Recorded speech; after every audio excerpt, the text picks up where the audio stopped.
What's up, everybody? Welcome back to another episode of Buds, Bros, and Superheroes. So right off the bat, guys, if you're like, who the fuck is this?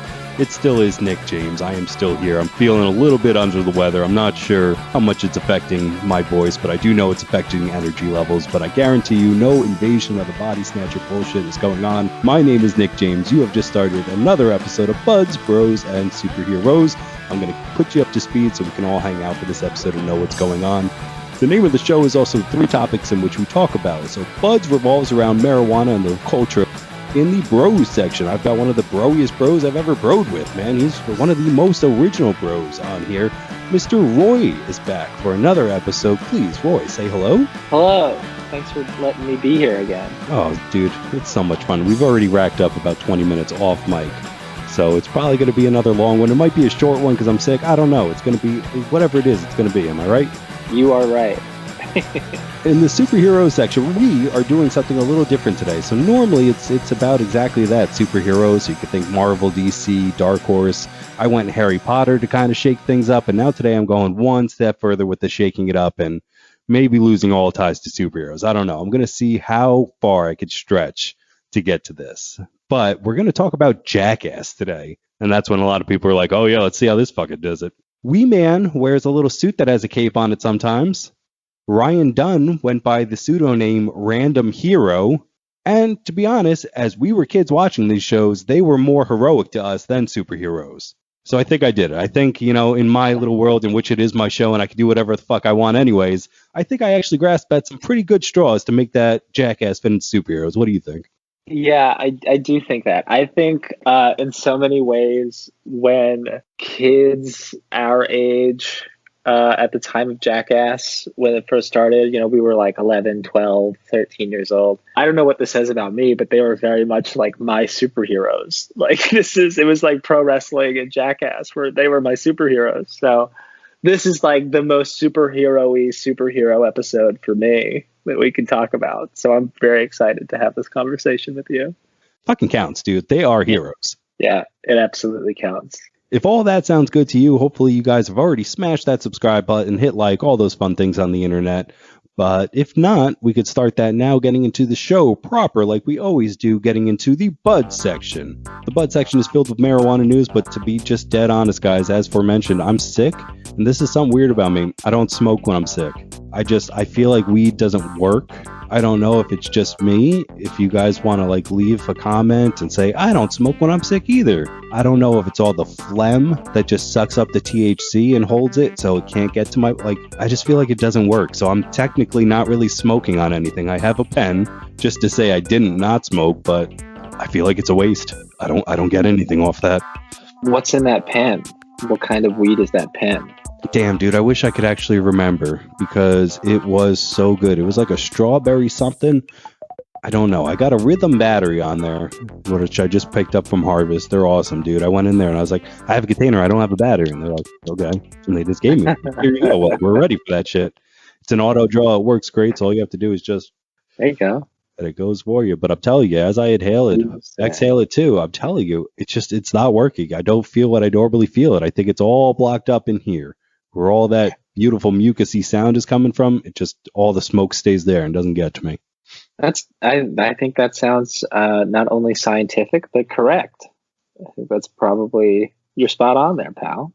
Has it always been that way for you? Anytime you're sick, it just doesn't work for you? Yeah. Anytime. Well, maybe not sick. So if I have like a stomach something, sometimes I can get high. And then it'll help settle that down. But whenever it attacks my head like this, it's just like, no, your head's already preoccupied with feelings. Like you're not going to get a head high right now because your head weighs about 6 billion pounds of boogers. Are you like do you have a preference between like head or body high? I'm looking up really quick. Hold on. Yeah. Are you looking up? Is it possible to get stoned when you're sick? Yeah. That's the most stoner thing someone could ever look up.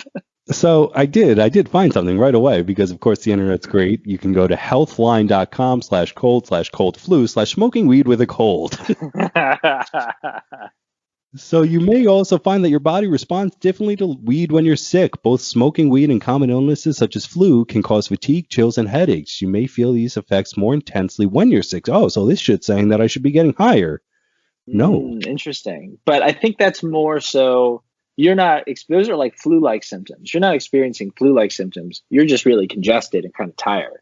I think that's what it is. Yeah, congested is definitely the word because I could feel it. Yeah. Like it feels like there's two little weights sitting right on the outside of my nose, right in the But sinus cavities. if you felt like right now I need to go to the grocery store, could you get in your car and drive to the grocery store? Yeah, Yeah. So they're talking about something different than what you have. good You call. could, for all, I mean, I'm not your doctor. If you need a doctor, though, I'm your man. You might just have like allergies or maybe an allergic reaction or like yeah, like a little light head cold. Doesn't mean you. That's like when you have the flu and your body can't like handle things. Yeah, I can imagine weed really kind of messing you up because your body like everything feels more extreme when you're sick, including weed. But yeah, that's interesting. I was at Disney once, and you're going to be like, wow, what a fucking segue. What are we talking about, Nick? Hold on, it'll make sense in a second. I think it was Epcot, and they had go inside your body kind of thing, and it came with a little ride in which like a little man is actually operating yourself. So it's kind of like their follow-up movie, like 2 decades later of Inside Out, where there's a bunch of people, but there was one main operator in that brain, and then they would like call on little televisions, like, hey, let's talk to the stomach. What's going on down there? And a man that was dressed like a stomach or in the stomach or something would be like, we're getting a lot of stuff down here. I don't know what to do. We got to send it back up. And then the kid would puke and everybody would be like, oh, that's how that works. But that's not how that works. That's still how I like to pretend it works. So I could see my little guy with the flu and it's just like, dude, we're trying to get you better. And you just keep putting smoke in here. Stop. We Yeah. have enough problems as it is. We don't have to be high too. And that was a long, really long winded roundabout way of saying, I think there's a little man in my head controlling me and a little man in my stomach controlling that. And You know what's funny though? It shows you like I don't know how similar but different pages we're on when it comes to that because you're like, oh, it's like that movie Inside Out, you know? And I'm like, before you said that, I was thinking, oh, it's like Osmosis Jones. it's, it's just like Osmosis Jones. dude, I bought that movie. I just Yeah, watched it. yeah. You're right. And I should go to that one first because Bill fucking Murray. Right. Yeah, I think Chris Rock's the voice of like the animated guy inside of Yep. Bill Murray. And then the Frasier guy. Oh, for heaven's sakes, Niles. Wait, He's Drix. Kelsey Grammer or Niles? The guy who plays know. Niles? One of them. I don't know. They're the same fucking balding British man to me. I fucking hate that show. You know what's funny? I you telling me this makes me think of. Do you ever do the whole edible thing? You ever get in on edibles? Sure. Yeah. I went to Colorado. I was in Colorado for a long weekend a couple years back, and we rented a car, myself and a buddy of mine, and it was my first ever time in a weed store. Like that was my first weed store experience. It was in Colorado. And we bought like 2 or 3 joints and like a bag of like gummy edibles. And we're not the heaviest of heavy weed smokers, you know. And in Austin, there's no weed stores, so you get what you can get, and you know it is kind of what it is. It's the Wild West. And the first time we smoked this like weed, my friend ended up falling asleep for like 2.5 hours, and I ended up face down on a pillow listening to hip hop as loud as and I didn't know any of the words. I didn't know anything that was going on. And we ended up going to, there's like an amphitheater in like kind of like the mountains of Colorado, like the Red Rocks Amphitheater or something that it's called. Yeah. And during the day, it's just like a place where people go and work out, essentially. Like they just like run the steps and they just like, it's very strange. It's a very strange experience. And it was our last day there and I had these gummies and I was like, we're going to have to throw these out. I got to eat these. Just gotta eat them. And I ate them and then we were like walking around and I had forgotten that I had eaten them. And I was like, oh, I think I might be getting sick. Like, I think maybe I'm getting a cold because my body feels really weird. Like, I just feel kind of tingly and like I'm kind of like numb, like what's going on? And then we were driving to the airport and I was like, oh, I'm fucking high. My body is so high. So thinking about body high versus head high and like feeling sick. Like that's what I thought of. The story went nowhere. No, it went beautifully because we're still talking about bud in the bud section. And it brings Right. me to bring up my one story that I do have with edibles. Normally, I can eat edibles and nothing. And I mean that. So I went to Colorado too, where my wife's girlfriend lived. Like, Colorado's already the mile high state, and this shit was already above that. Sure. So, long story short, because maybe somebody's heard this out there, we go to the top place, we buy some edibles. And I can't hang at that level. We literally have to come down to Denver to acclimate and stay over because I couldn't hang at that level. Yeah. So those edibles that we bought the first day are still there. I tried them, but nothing. So now that we're down, we go walking around and we go into our own weed store. We buy 2 things of edibles. So 20 pieces, 10 cookies, 10 gummies. Wow. And I must add like 15. Maybe my wife got a few of each, but I'm just sitting there fucking like, I'm trying to get fucking high right now. Nothing. I'm walking around Colorado with over 200 milligrams of weed in me. Nothing's going on. My wife's girlfriend's husband, he's working, so he comes and pick us up to bring us back up because we are going to stay with them. I literally just needed time to acclimate because my blood was turning to goop because of the elevation. There was just not enough air up there. So all the red blood cells. That elevation. No, dude. Anybody who doesn't know, elevation sickness is fucking real. Yeah, it's not only real, but it's goddamn dangerous, and it's not fun at all. In Denver, in grocery stores, they sell cans of oxygen for people. Yep. Like, that's how serious that shit is. It's not to be fucked with. Yeah. So the husband's driving us home, and I get home, and they're like, we're going to go out to dinner soon. And I'm like, all right, let me go take a shower. I opened the drawer to get some clothes out, and there's the edibles from the first day. And I went, fuck it. What's the matter? Like, let's just keep going. And I did, and then that was the straw that broke the camel's back. We go out to dinner, and I'm sitting at dinner, and quote unquote, for anybody who can't see me, because it's so, quote, everybody's staring at me, judging me harshly for how high I am, unquote. Yep. In reality, nobody gave a fuck. Nobody was looking at me, but in my head, everybody there was like, how dare you?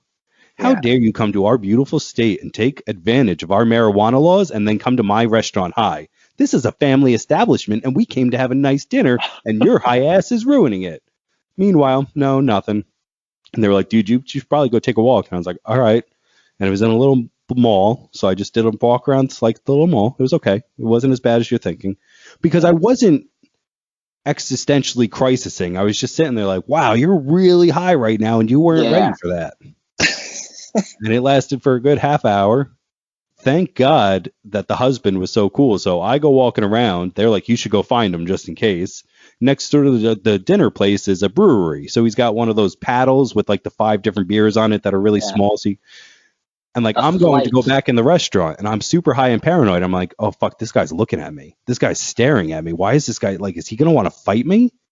And I'm trying to get to the restaurant. And eventually goes, Nick. And I go, oh, shit, this guy is going to want to fight me. He knows my name. And he goes, dude, it's me, dude. Like, it's me. I'm the husband. Like, come sit down. I was like, oh, okay. I thought I was about to have to fight you right now. So edibles are something I haven't tried to fuck with a lot. I make them at home. They don't, again, I haven't gotten back to that point. You know what's funny? This is one last story for you. You saying that made me think of this. And this was like my scariest experience with edibles, I think. I don't know how scary it actually was, but so I'm in Austin, right? I'm in Austin, Texas, and down the street, not down the street at all, but 4 hours away is Dallas, and where the Cowboys play. And I bought tickets, me, a couple of good friends, my brother. We got tickets to go to WrestleMania. We were going to go to WrestleMania, and this was a few years ago. This was 2016, I think. And at the time, my brother and myself and a couple of my good buddies all worked at the same company. And we all worked together. And my brother had met this older guy, this older bow-legged bald man, whose wife made edibles, like cake balls, like these little cake balls with, weed in them or whatever. And he started like selling them to my brother. And then we would share them, we'd split them. And most of the time they were weak. And it was like, well, whatever. Okay. He's like, only take half. It was heavy. Whatever, pal. I'm going to eat this whole one. And it was fine. It was normal. So we're going to WrestleMania, and we're like, wouldn't it be so funny to be just like baked out of our minds for WrestleMania? Yeah, it would be. And we were sitting like, I don't know, if you've ever been to like the Dallas Cowboys like football stadium, but it's like it's huge and it's like the biggest stadium in the country. It's just massive. It I've can only hold like seen 100,000 photos, people. Yeah, but it's it can got like a hold. sunroof, right? It's nuts. It's got the biggest LCD screen in America, maybe even in the world. Who knows? And we're sitting literally 2 rows from the absolute top of the building. Like our seats couldn't have been worse. But because of this giant LCD screen, it was pretty cool.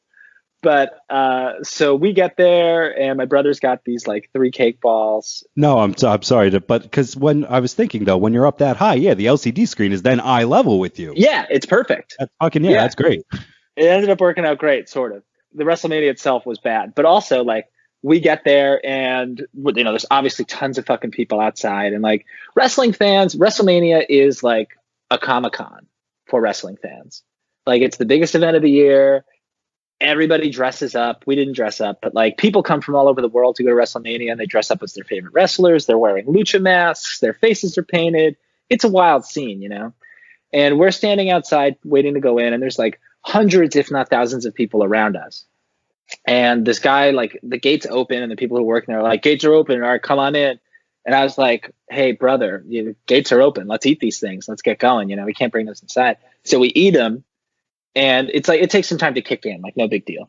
But little did we know that there's actually this like snafu with the gates, and the gates weren't really open. There weren't really enough people. And we're in the sun. It's mid-April in Dallas, and it's hot. It gets hot. We're talking 80s. It's in the 80s. And suddenly I'm like, well, I'm sweaty. Like, oh, we got to go inside soon. This is bad. And then one of my friends is like, oh, I'm going to go to another gate and see if I can get in.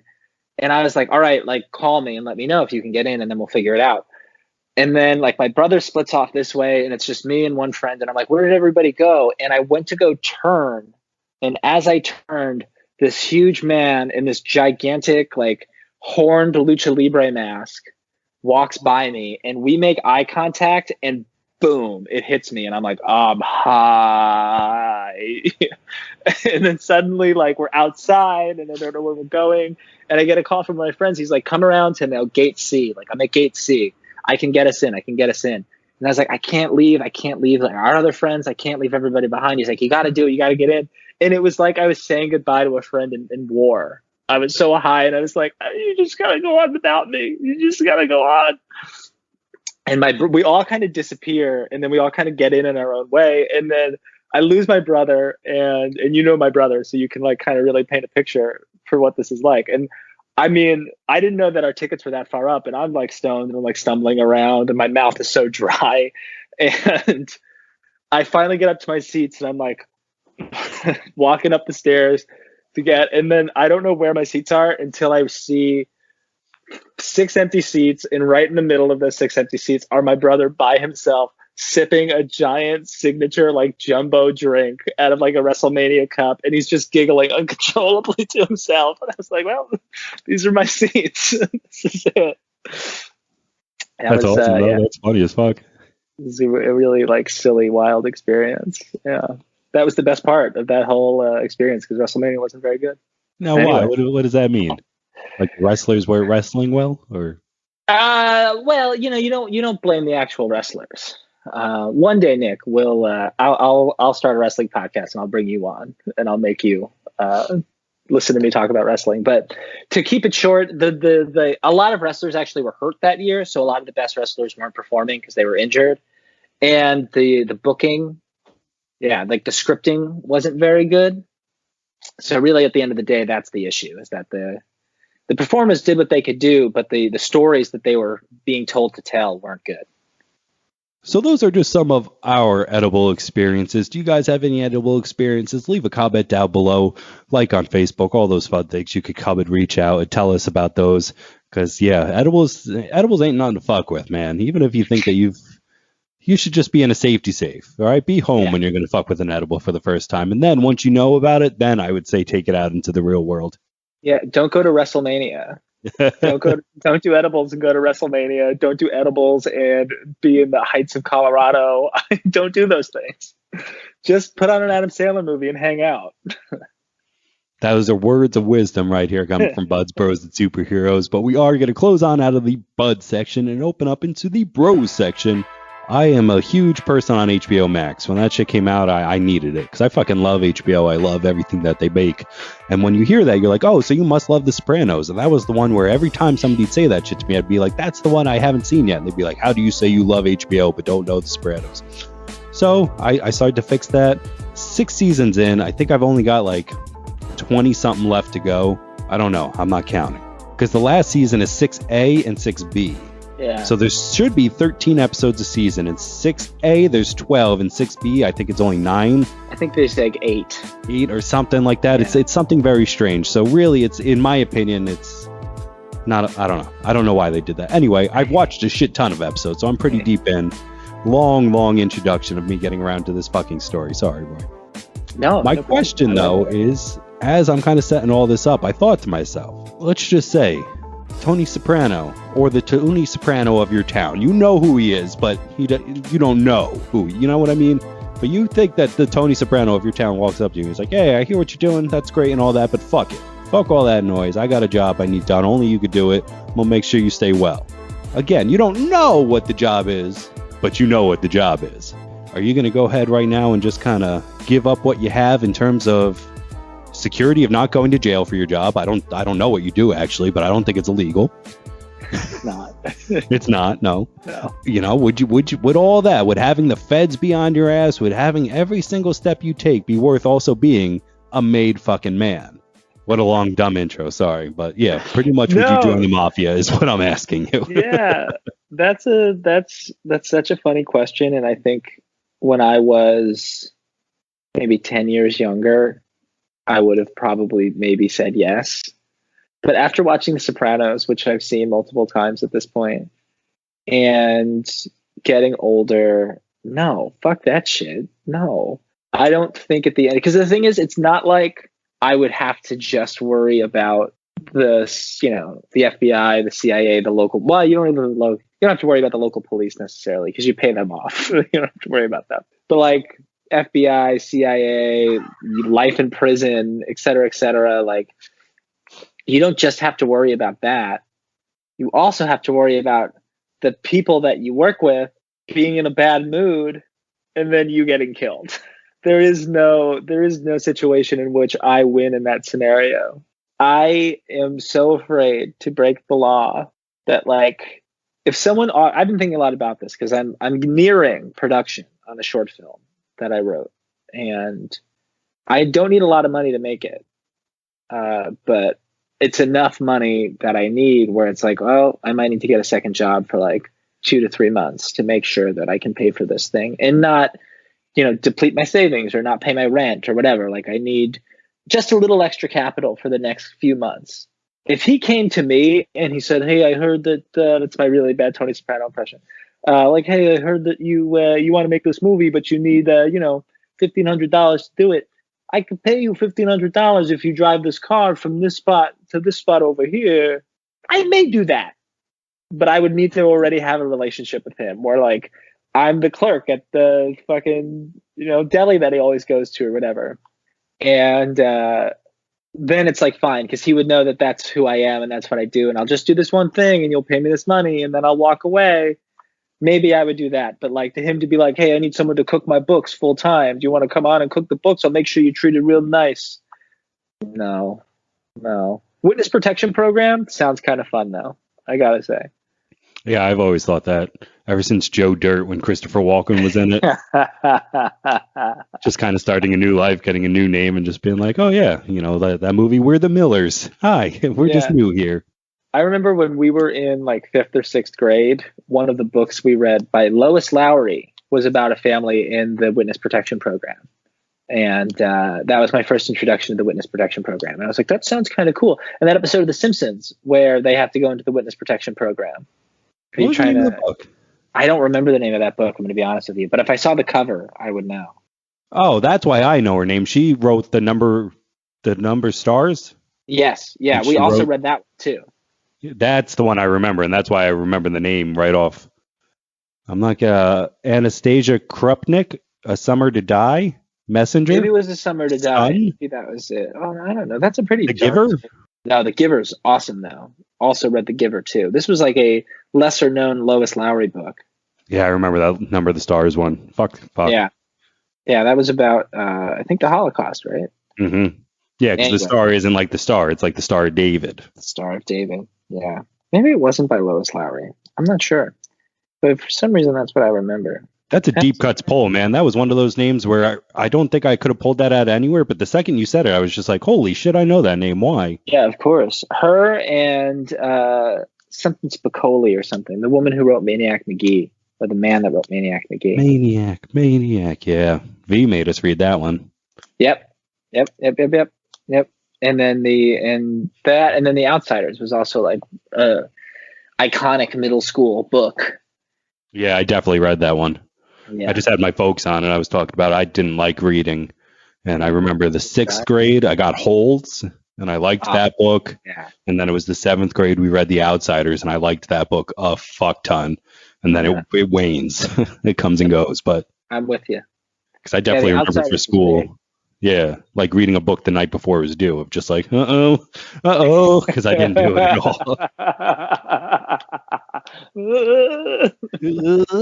Read. Keep going. Maybe if I know all the chapter names, that'll help me. It never did, kids. Just read the fucking book. Yeah, read the whole book. But yeah, that's, one time I worked at a deli in Newark, New Jersey. It was called Hero King. And for any of you listeners in New Jersey, if you ever took the train to Newark Penn Station, it was down the block from Newark Penn Station. Hero King. It was like a little hole in the wall. And the owner, his last name was Campisi. And the owner was kind of like the fuck up in the family. There's always one. And he lucked his way into owning this deli. And he would always say to me, hey, bro, you know that my dad's connected, right? My dad's connected. And I was like, sure, pal, whatever. And then later on, I would talk to some other people, and I was like, this guy's always saying his dad's connected. And they're like, no, his dad's connected. His dad's done time. Like, his dad's fucking connected. And I was like, whoa, that's crazy, And then one day, this guy's like, oh, my dad's going to come in today. And I was like, oh, cool, great. Like a real live mafia dude, And this guy comes in, and he can't be, like, taller than, like, 5'4", 5'5". He's a little guy. But, like, I suddenly like got chilled to my bones. Like this guy just had such presence about him, and he spoke very softly. And I got him a coffee, and he was like, "Put some more sugar in that." And I like added a little more sugar, and I passed it to him, and he was like, "What do I owe you?" And I was like, "Well, it's your son's deli. Like you don't have to pay." He's like, "What do I owe you?" And I was like, "Oh, it's $1.50, And he like gave me $1.50, and then put $20 in the tip jar. And like at a wad, like classic Sopranos wad of cash, pulls out a 20, puts it in there, and just walks out. And I was like, oh, I got to go take a walk. Like that was so like, does it feel appealing to me to have that kind of presence? Like people know I'm connected and they're like, hey, have some peaches. Hey, how's your mom doing? Like that doesn't happen anymore. But in my head, that's how it would go. Yeah, but like ultimately, I don't want to get in trouble. And I don't want to go to jail. I'm gonna have to be the other side of that coin and being like, yeah, Mrs. Brano, I quit my job 2 seconds ago. What you need? Really? You would do it? Hell yeah, because I'm at that point too. Like that's got to be boss, like you talked about. And you see Tony do it all the time of just like, here's a fucking wad of hundreds, and just here, take it. Don't worry about it, and shit like that. The problem where it would get too dirty is in killing. I really don't know if I can murder someone who hasn't done anything to me, which is like, wow, that's such a weird thing to say. But I do feel like if I got angry enough at somebody, like if somebody were to take one of my loved ones, could I get angry enough to hurt them to the point of killing them? Maybe. But it's like, Hey, Nick, this is the guy. This guy can't be alive anymore. It's like, why? Well, don't worry about why. Just go fucking kill him. It's like, that's what I probably shouldn't do. But yeah, move this car that has who knows what in the trunk. Yeah, sure, I got you. Go to this guy and make your rounds. You got to pick up from the bookies. And like, I don't personally find anything wrong with quote unquote illegal gambling if you run your own shit compared to, because that's just fucking monopolized bullshit. Betting is betting, in my opinion. The fact that you have to go to a casino to make it quote unquote legal is horse hockey, if you ask me. So yeah, go around and make your fucking collections. You got that. And if somebody gives you a problem, you let them know who they're actually giving a problem. Like, I like Yeah. that. It's like, do you know who I work for? And do you know what you're really getting into right now? Because trust me, I like the hard way. I'm trying to keep it the easy way for you. Just to have You- that type of mafioso, just like, oh, please, please go ahead. Make me do it the yeah. hard way.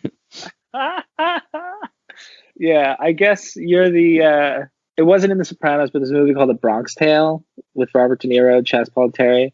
It was his And directorial debut, De right, yeah, Niro's. absolutely. And Chaz Palminteri says to the kid, "The working man's a sucker." That's you. You're like, the working man's a sucker. I want in. Give me in. Fun side story, my sister met him. Which guy? Chaz. Oh, really? I hear he's like the sweetest guy.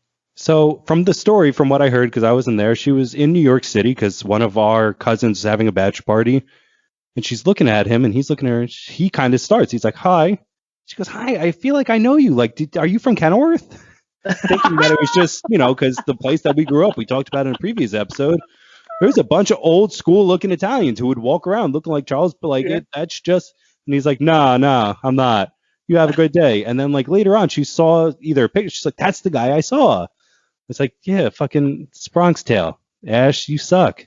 You watch Modern Family. You should at least know him as Jay's friend. In Modern Family, right? He's got one of my favorite things where like he's in debt, but Jay thinks that he's gay. So Jay's like, "Listen, if you want to talk to me and open up, you could tell me that you're gay." And he goes, "Gay? Where'd you get gay?" And he goes, "Well, you're always talking about clothes." He goes, "My father was a tailor. Do you know what? If you weren't lending me 10 G's, I'd crack you in the mouth right now." And he goes, will you take a check? Cash would be better. But anyway, yeah, no, like I do kind of feel that way sometimes of the working man does suck, kind of going back to, yes, murder and exporting and stuff like that. But why can't we gamble on our own? Sure. Yeah. That's one of the dumbest things. We were small, right? So like, who knew who? We didn't really know what we were talking about. But you used to ask me, "Roy, do you think I could kill someone? Do you think I'm capable of killing someone?" Actually, so this is where that came from. I thought about this as I was telling that story. No, I never asked you that. This is so old that it's a MySpace questionnaire. Oh my God. You put on your MySpace thing and you're like, "If you're my real friend, you can get 100% on this." Haha. Or some bullshit like that. And the question was, could I kill someone? And your answer was yes, comma, but you'd feel really fucking bad about it afterwards. Yeah. And I didn't know how you'd react to that answer, but you seem to really like that answer. Because I've seen you get really mad, like when you would break your phone and stuff, and then as soon as it was over, you'd be like, "Ah, fuck." You'd feel so bad. Yeah. You'd have like the blood of someone else on your hands and be like, "Man, I probably overreacted here." Oops. Yeah, just it would not be it would not, because I don't know why I get that or where that rage comes from. And sometimes I got to chill it out. Even we go to a small breakfast place and it's small and the parking lot is small. So therefore the drive to get in is small. And some asshole has his giant fucking truck in the fire lane. And there is that part of me that just wants to be like, knock on the window, move your truck. And then have him go, "Fuck off." I'm like, "Oh, I'm going to show you what fuck off means to me." And having that power of just like, you don't know who you just told to fuck off. Right. Because why the fuck do you get to park in the fire lane when everybody else has a spot? And then my father, being all zen and everything, said, "Well, Nick, what if he went to pull around the car and he's got a 2,000-year-old mother who's slowly working her way out and every single step would have been agony to her, so he had to move the car closer." And I went, fuck, that's a good point. But I would have parked the car, gone in and picked up my mother and brought her out because I wasn't going to park in the fire lane. What if this place caught fire? You're right. I feel like, yeah, I could be a mob enforcer, like, because sometimes I just want to. Or even when I see somebody talking on their phone in the car, it's just like, stop. It's not right. Like, just stop doing that right now, and you could drive better. I guarantee it. What if you used your mafia powers for good, and you just drove around telling people to not be dicks? Dude, I'm going to TM that right now. Nobody steal that. That's my new superhero. That's all he does. He just uses his weight to be like, "Hey, you parked in front of a fire hydrant. Yeah. Don't do that." Be an asshole. Yeah. There's people in the crosswalk. You didn't wait. Oh, apparently I'm very worried about vehicular motion. That's where all my head goes to. It's dangerous. Yeah. One more side thing really quick, just because it kind of caught in my head. This guy got fined on the internet for jaywalking and he paid it in pennies. That shit's funny. That's really funny. So with that, we are going to slyly close on out of that bro section and open up into the hero section, where It's like I said in the beginning, it's a little bit different. Today we're going to be talking about Jackass. Now, I don't give a fuck about copyright claims anymore, guys. So right now, hopefully you're hearing the Jackass theme. Whatever, YouTube, go ahead and flag it. I don't give a fuck. This Jackass theme has brought so much joy to me. I can just not even count the amount of times, you and me specifically. I mean, you brought up the fact that it was a generational thing, so every 13-year-old boy at the time was watching it. But you and I watched it to the max. We found out things, and by we, you found out things by listening to the commentary tracks, and then you tell me about them, and going deep diving into that thing, and then from there, all the spin-offs, 3 movies with a 4th one coming out. It's been one of the staples, I think, of our friendship, because we even talked about it in the last episode, too, of like, we did some Jackass things together. We've thrown each other into bushes. We've been in shopping carts. I don't think we ever slapped each other, though. That was one of the ones where I was like, I don't like that shit. I like pranks better. Like, just slapping somebody in the face seems hard. I think we played nutball once with a few other people. If you ever ask my mom, that's all Jackass is. Jackass is only one segment, and it's nutball, and that's it. Because if you bring up Jackass, she's going to go, oh, that's the show where they throw balls at each other's pee-pee guys, right? Does your mom say pee-pee guys? Yeah. I love that. What was your penis called growing up, or was it just that? My parents never talked about my ding ding, so we never did it. But ding ding is my new favorite thing. Okay. I just started it because of Jackass, because of Johnny Knoxville. I heard him say in one of the Jackass movies, I rewatched them recently, like within the last 6 months or so. They were all on IFC, so I was watching them. And I heard someone got hit in the dick, and Knoxville, from off camera, you can hear him off camera say, oh, he got hit in the ding ding. And now it's just ding ding all day, every day. It's very, very funny. These little pee-pee guys. Yeah, because now I have the nephews. So, sometimes they'll just be grabbing at it. It's like, you don't want to go, hey, get your hand off your cock, because they're little kids. So you go, hey, stop touching your pee-pee guy. And that's how it was growing up. And yeah, now 3 more adults in this world, when they grow up, will say pee-pee guy like I do. I love it. I love that. But if you talk to my mom, yeah, there's only one Jackass skit, and it's called Nutball, and they played it for 30 minutes every episode and made 4 movies about it. In reality, though, it was actually pretty cool. I watched. Do you have Hulu? Yeah. Have you seen Dumb? Yes. Oh, dude, I watched that this morning, and I was like, this is so good. Yeah. Back in the day, skateboarders used to put out magazines, and from what I learned, there was 2 big ones, Thrasher and another one, because I remember Thrasher personally. Whatever the other one was, I don't remember. Toy Machine, or is that just a brand? I don't think they had a magazine. Anyway, I don't remember. But eventually one guy goes, I'm going to make my own, and it's called Big Brother. And then that guy hires Jeff Tremaine, and the rest is kind of history, from what I heard. Yeah. One magazine came out without Jeff, and then from there on it was his. And I didn't know that it was eventually bought out by Larry Flint. Yeah. Yeah. Which is another big thing. If people don't know his name, he's the hustler guy. So one day he's like, I think that we should also have something about maybe skateboarding. That's a really, really good impression of Larry Flint. Thank you very much. I did it for one other person when I was in college. We watched the movie, The People versus Larry Flint. And I was talking to the teacher about it. And I was like, oh, the part where he goes, and she's like, that was a really good Larry Flint. And I was like, I do have one talent. I could do a Larry Flint. Long story short, that's Big Brother. In this state right now, Westchester, Pennsylvania, Bam Margera is making CKY. The 2 came together and made Jackass. So that's as much history as we're really going to get into. But I found that so fucking interesting that 2 people on 2 different coasts were like, what would this be like? Yeah, man, I don't know. I don't know how, I don't know where you want to start or how you really want to go about it. But look, yes, sure. Did a big guy with a mustache drawn on his upper lip pick me up and throw me into a bush, and it cut my back, and your grandma had to basically stitch me up? Yeah. Was that because of Jackass? Yeah. Did I once, while everyone was sleeping in my parents' house, put on a jockstrap and try to hang myself, hang from the jockstrap from my door to try to do an atomic wedgie to myself with no one looking? Yeah, I did. I was 13 and I wanted to be like these guys. But Jackass, and I haven't always been the perfect friend to all of my friends, but Jackass taught me how to love friends unconditionally. Jackass, when I was a little kid, I loved baseball. And what's baseball? Teams. And then I lost interest in that, and I got really into movies and stuff. And then I transitioned somehow into Jackass and CKY. And watching these guys, yes, they're hurting each other and they're hurting themselves, but they're always cheering one another on. They're always laughing with one another. They're always checking and making sure that they're okay. And they just love each other unconditionally in such a wonderful way that, like, that's what I take away from Jackass every time. And that's why, to me, I can rewatch the movies again and again and again and again, because they're all just like having a good time doing this thing. And it's stressful and it's hard. And they, they obviously really hurt themselves, but like, they don't just do it for the money. They do it because they also love one another as well. And that's why I could talk about Jackass forever and ever and ever. I always have time for it, and I'll always revisit it. And if and when I have children, when the age is right, I will also show them Jackass and be like, these people love each other, and you should love your friends the way they love each other. Yeah. That's awesome. I like that little piece of sentiment that we were able to put in there, because a lot of people do not see that when they watch the show.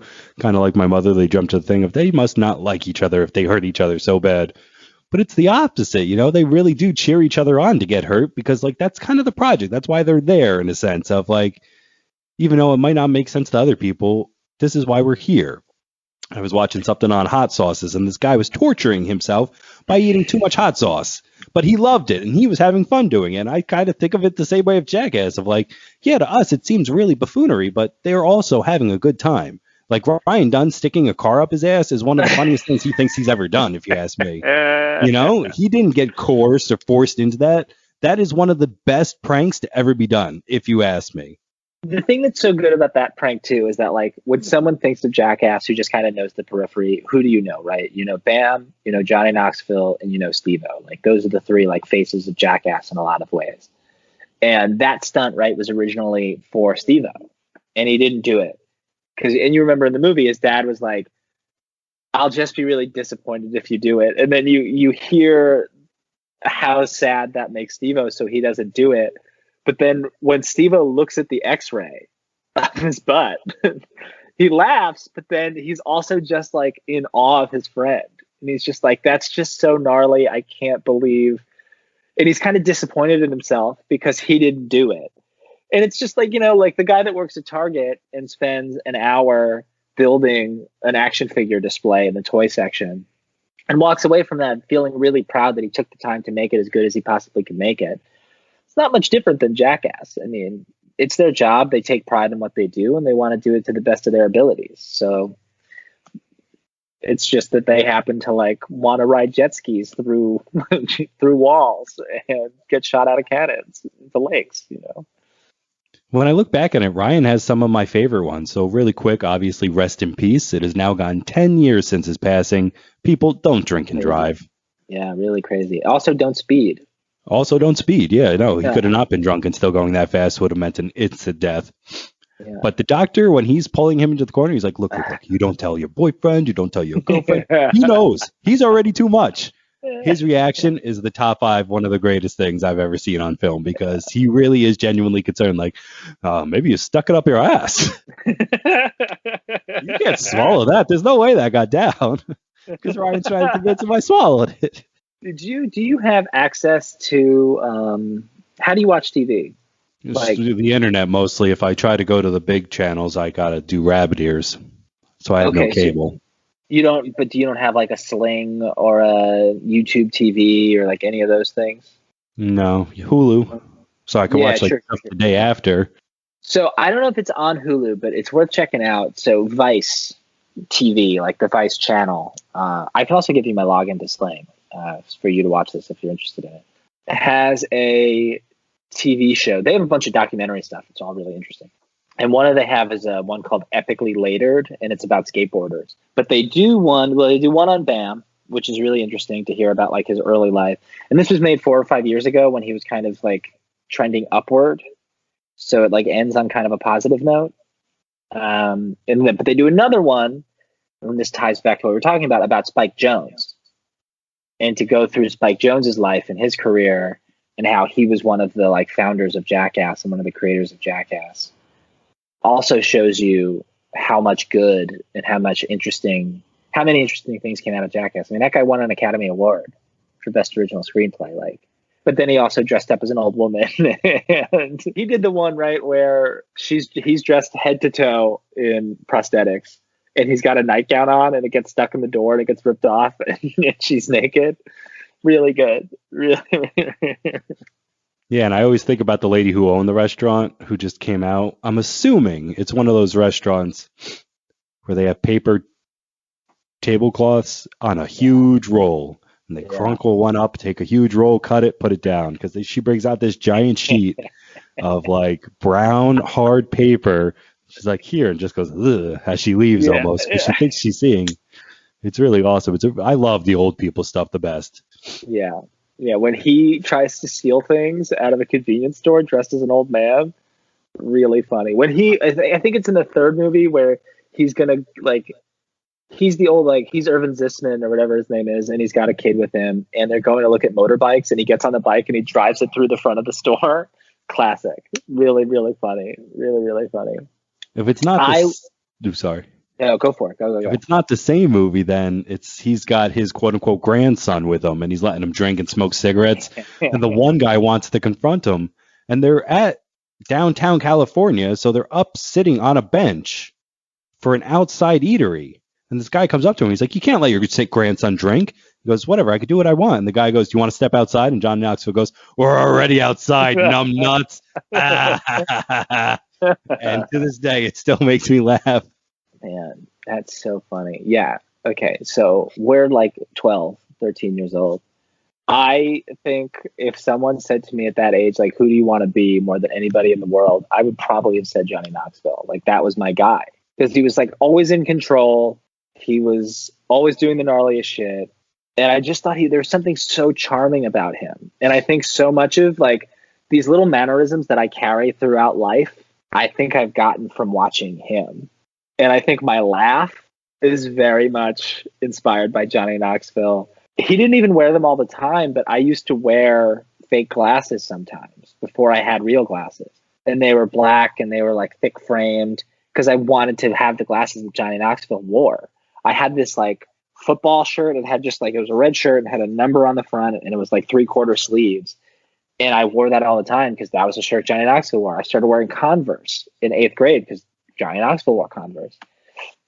I don't know what, he always seemed like the responsible one, which is like such a funny thing to say because none of them were really responsible. But he always seemed like he never threw up. He was always very responsible. Yeah.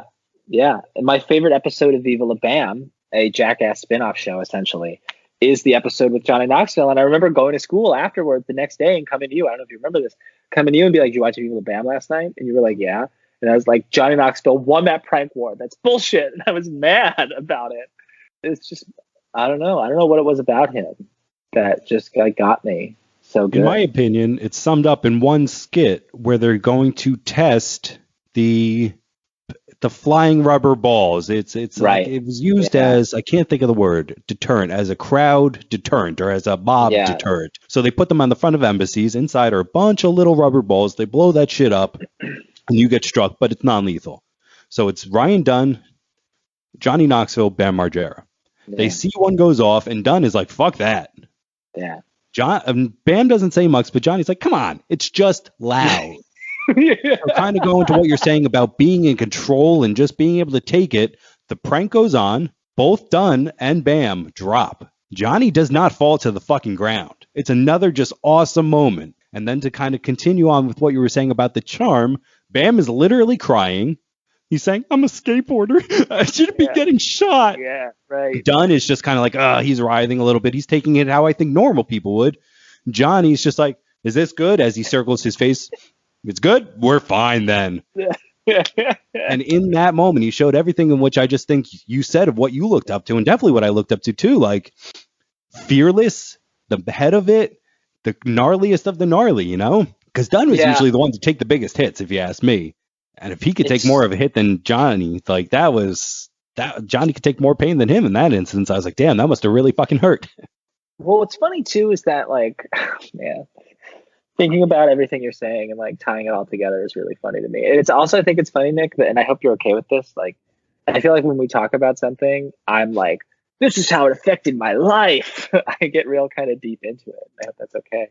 I, to this day in my life, carry that with me. Not the like, there's certain things that I know I can't do, and I don't do them. Like if there's like a high bridge over a lake and no one will jump off the bridge into the lake, yeah, I'm not going to be doing that. That's not going to be happening. But if there's something that's like bad or not pleasant or that no one is willing to do, I think about subconsciously. I don't even realize I'm doing it, but I think about like Johnny Knoxville being like, I might as well do it and just see what happens. Like at work a lot. Like I work in like customer support. So if there's like a really angry like person on the phone and no one wants to talk to them or no one wants to call them back, I say, fuck it, I'll do it. Why not? And I think it's so much so because of all of my Jackass experiences and being like, this will be kind of funny. And to this day, when like something scary is happening, I start laughing, like I start giggling to this day. And I think so much so because that's how I saw them cope with their fear. So now that's how I cope with my fear, by being like, like this is going to hurt or like something bad is going to happen. Like, okay. Like I got into a really bad car accident a few years ago and everybody was fine. Everybody was cool. But I got out of the car after it was over and I just was like, because I made it and it's okay. Yeah, I think that's another great impact that Jackass has had on my life is that like, fuck it. Let's just go. Let's just do it. Let's just see what happens. And that definitely rubbed off on us as kids because I think we definitely talked about it last episode of we would go around our town documenting stuff. Sure. We thought we were doing what they were doing in terms of let's just get a camera and go out and see what happens. And to that day, that's kind of what this podcast is of just like, I could do it. Almost exactly what you just said. I can do it. So why am I not doing it? What's the worst that could happen? Or just fucking make it. Just do it. And that's always been something that we've shared together that I've got picked up directly from you of just like, oh yeah, you want to do something? Why not? Let's do it. Yeah. And I feel like that 100%. definitely happened a lot too with Jackass of just like jumping off high stuff. Now, this is a question I specifically had in mind. Whereas if you're on the Jackass set, you have to do one thing. Would you rather it be a prank, a stunt, or a gross out? Oh, gross so out. Like, the three things that I think of is the poo cocktail. Yeah. Oh. The prank would be something, I guess, in along the lines, the crash test dummy?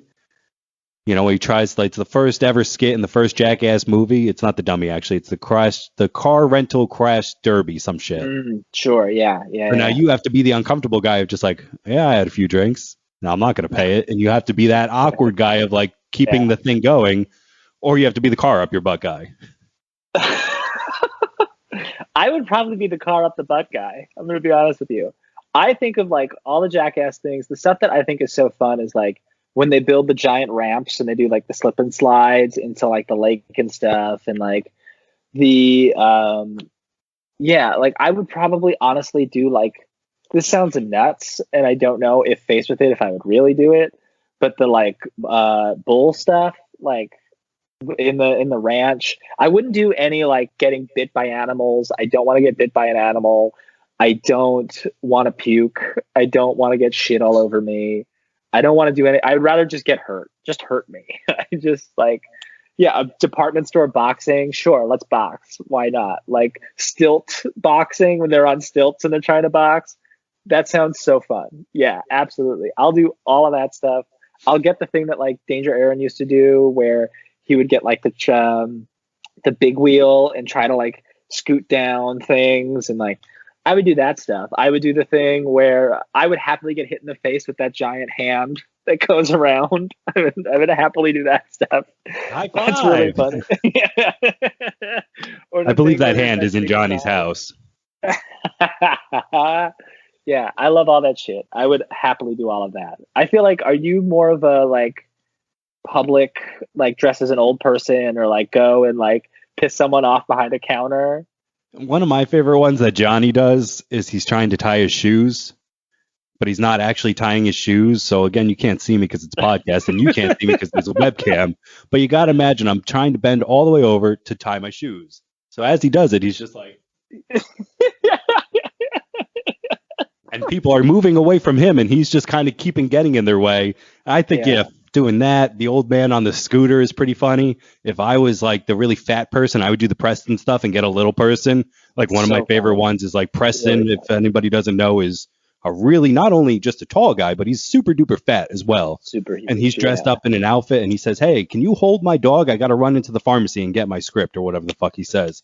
And then Jason Wee Man Acuna, who is a little person, is dressed in the same exact outfit, says, "Oh, thanks," and he takes the dog and walks away as if it was, and like the person standing there is just like, what just happened? Yeah. Do you remember the one where there's a porta potty near a bus stop bench, and the guy's like, "Oh, Preston's got to poop real bad," and he goes in there and they play a bunch of sound effects of him pooping, and then Wee Man steps out and he's like, "Woo!" And there's a woman in that shot. There's a woman who she's sitting on the bench. She looks at Wee Man, looks away, and just screams at the top of her lungs. I think there's that moment. I could see you doing this too when you were talking about when Knoxville tying his shoes and backing into someone. In that same episode, he does a thing where he's sitting next to like a guy who's probably homeless, and he's got a full bottle of wine, and Knoxville's just sitting there and won't look at him, and he keeps inching closer to him, and the guy's not paying attention, he doesn't know what's happening. And then Knoxville goes to put his arm around him, and the guy's like, "Hey," and he like pushes off of him, and he's like, Knoxville's trying to act as if nothing's going on. I was like, "What are you talking about?" And then he goes, he like takes a breath and then shows to put his arm around him again. I could see you doing that and having a really great time doing that. Yeah. I like to fuck with people like that. That's so good. Yeah. Yeah. The other thing that was great about the show, if you ask me, is like they went out on the top. So there's not a lot of Jackass seasons. No. There's not a lot of Jackass episodes.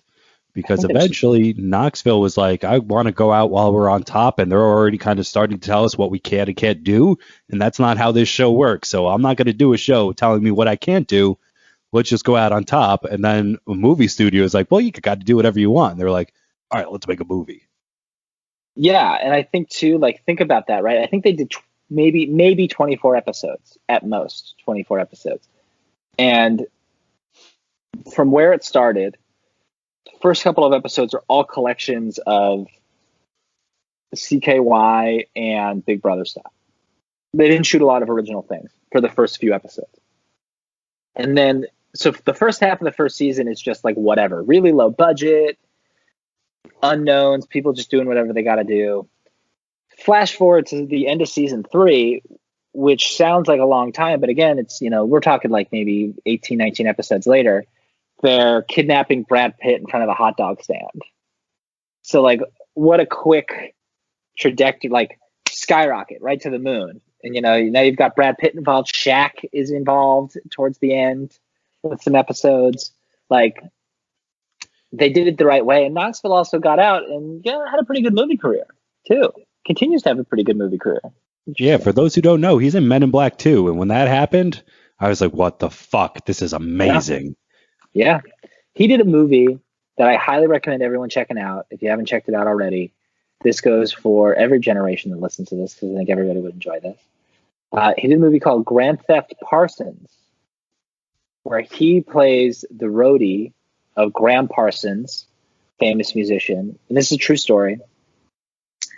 And Graham Parsons dies, and before he dies, he tells his roadie, aka Johnny Knoxville, I want to be burned in the desert. Like, set me free in the desert. Like, this is where we're happiest. Like, do that. So it's like the story of him trying to get this body from where it was, like where it's found, into this desert to burn it. And then, like, his ex-wife is after him to try to get the body.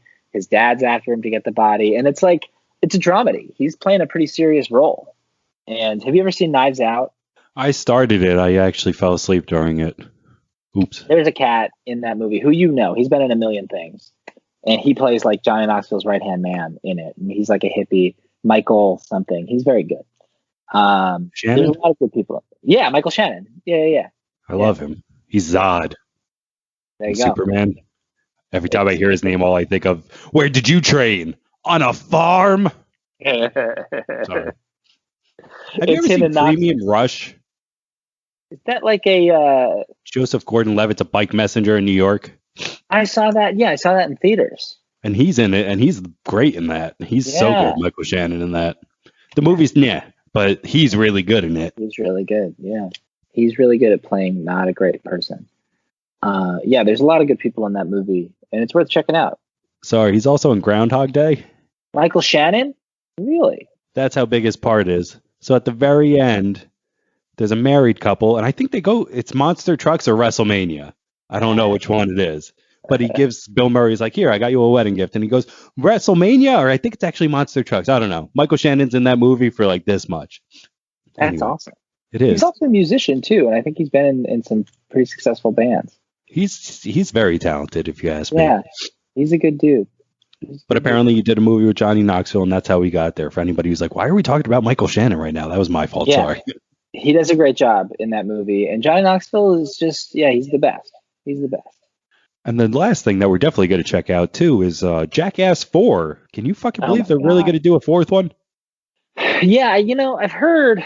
I've sometimes I fall into Steve-O YouTube rabbit holes. Yeah, Me too. and Yeah, yeah. I've heard a little bit that like first I've heard him say that like they're doing some of the gnarliest things they've ever done in this Jackass 4 movie, which I think is really interesting because like you can't get much gnarlier than a lot of the things they've already done. But I think they're also going to be bringing in new people to do things because they're older, which I also think is pretty interesting. Hey, did you ever see Action Park? Yeah, I didn't like it very much, I didn't either. but Knoxville said that's the movie he got the most hurt on ever was Action Park. I would believe that because nobody thinks about it as much Yeah, as they do on there, I bet. Because I heard the insurance for these movies are crazy, sure, I believe that. where they I want to believe do that. gnarly stuff and nobody will insure it. How do you feel about this whole Jackass 4 thing? I mean, no Ryan Dunn, no Bam. Bam's off the movie too.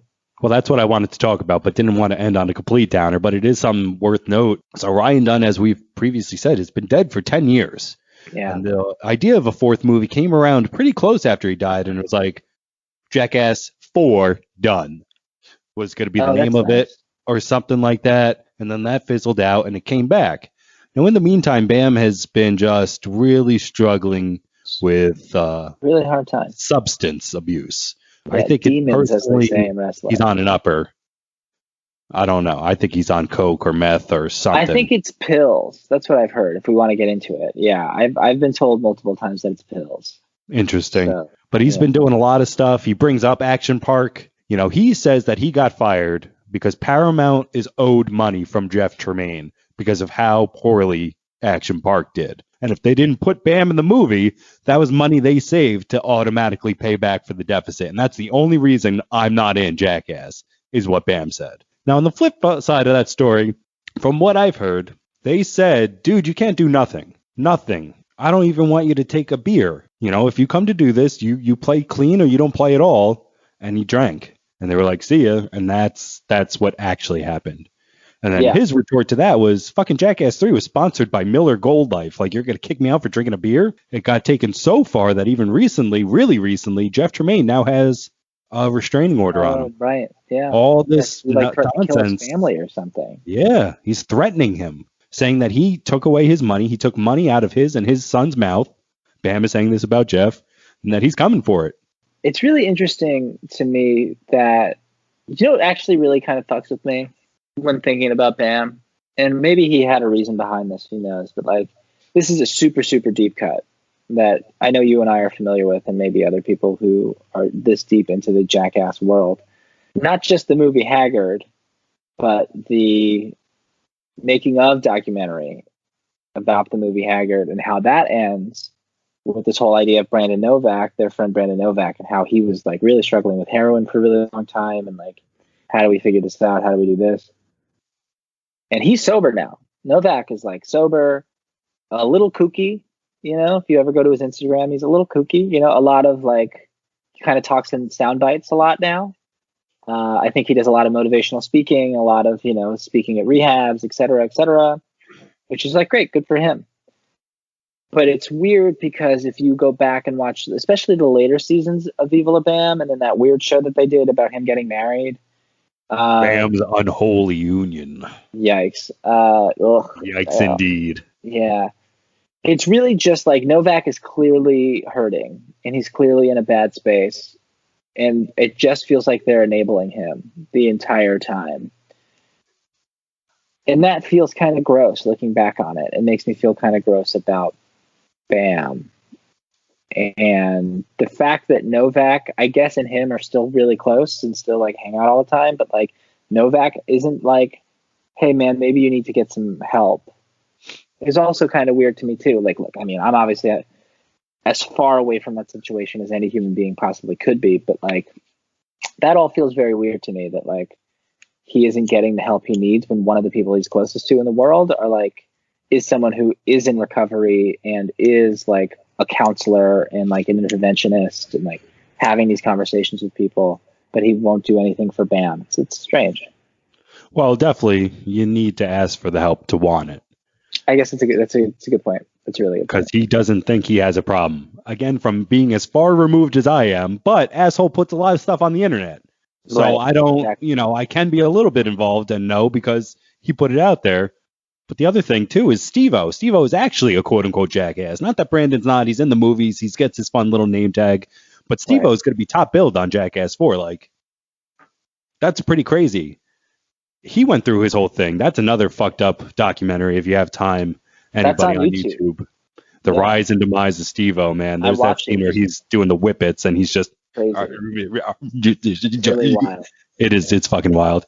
But like he's another guy who's like talking a bunch. They filmed that also. Who's like, dude, I went there. I've been there.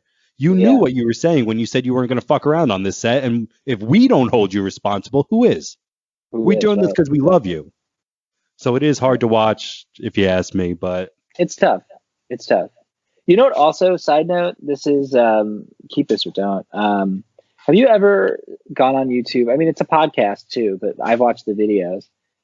Bathroom Break. Have you heard of this? Dude, I was just about to say that to you as well. Fucking A, because apparently this is hosted by Rab himself, who's also, his name is Brandon. Okay. But I heard on the last day of shooting, he looked at somebody and said, "This is it?" They went, "Yeah, this is it." And he went, No. This is it. You're not calling me. There's nothing after this. They went, yes. They called cut and he left and left. Yep. And it's the funny thing, man. It's sad because like we talk about Jackass, right? Like, but the CKY crew was so much what like spoke to me because like Brandon DiCamillo is like one of my guys. Like he's so funny, and he's another guy that like I took a lot of inspiration from. And like Rab himself was also like very funny, and like his character in Haggard is like one of my favorite fucking things ever. I got 3 Ds and an F, but at least I passed. Yeah. I actually got 3 Ds and an F. Yeah. Where he's telling that story on the toilet. Bam is like, dude, I hate your cousin. And then he turns to Brandon and goes, "See, I told you he hated me." Still breaks my heart. It's still funny. I watched that movie for the first, like, I have a friend who loves Jackass, but like it hasn't really seen CKY, doesn't really know Haggard. She's really smart, like super, super smart, and like loves reading and is really well educated, but loves Jackass, loves watching people fall down. And I was like, you got to see Haggard. We watched Haggard. She was like purple in the face watching Rab, just like everything he does, and watching it with someone who had never seen it before at the age we're at. It's just so fucking ridiculous. It's so funny. It's so ridiculous. And that's the thing that broke my heart a little bit is like, I don't know everything. And I don't know if anyone will ever know everything. But like when you wake up in the morning and you look around and no one that you've known your whole life and have been surrounded by for the last 10 years is around you anymore, and they're all in other places and you're not speaking to them anymore, something went wrong. Something happened, like Brandon disappeared, doesn't talk to anybody anymore, like has a family and is just like doing his thing and like being a regular dude. Rab went and got sober because he was all fucked up. He got sober and like is in LA doing movie stuff. And like Raytheon's a chemist. And Ryan Dunn's dead, So I don't know. I wish nothing but the best for Bam Margera. Yeah, I don't know. Well, guys, Jackass has meant a lot to us. The 4th movie's coming out. There's 3 movies before that. There's tons of seasons for everybody to catch up on. What's up? There's 3 movies, and then there's 2.5s on top of that. Which is weird. So but they do shoot so much, so there is like 5 movies. And it's funny that you say that because I think 3.5 might be my favorite. So again, I can't say enough. Rest in peace, Dunn, because he was, in my opinion, he was my favorite guy. He's sitting with Bam and they're in the director's chairs. And Bam's director's chair, I don't know what the fuck. You would have thought they did it on purpose, but it's just crumbling under him. And Dunn's just looking at him like, I know you're not stupid. What the fuck don't you understand about chairs? That's just eluding you right now. And then eventually just all together gives out on him, and Dunn's just there like, You know what's funny is thinking about that now, just a quick aside, and then we're wrapping up. But you were Random Hero. Like, you wanted to be like, I always wanted to be Knoxville, and I had some dumb name, and you just took Random Hero, and you were that, and you would wear like the beanies with the brims and stuff because that was what Dunn did. Yeah, you were Dunn. thanks. That's so I appreciate that. That does make me feel, because he was, I tried. He was a cool guy. I can't believe he's not with us, to be honest. It sucks. Yeah, crazy. Really crazy. But with that super high note, I think that is how we're going to end. Not to be too downer on everybody, just a little joke there. Jackass was formative for us. Years later, we're still talking about it. I'm sure when the movie comes out, we're going to talk about it more. I think we definitely threw a curveball out there with Jackass this time, but it was a good time, as always, sir. Thank you so very much.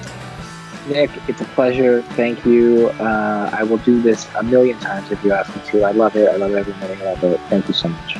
Thank you to all the listeners out there, everybody. If you can, just do the liking, subscribing, all that fun stuff. I would very much appreciate it. But at the end of the day, the thing I can't ask for enough is just word of mouth, you know? Tell a friend, because I'm telling you, if you have a friend who likes Buds, Bros, or superheroes, have I got a fucking show for you.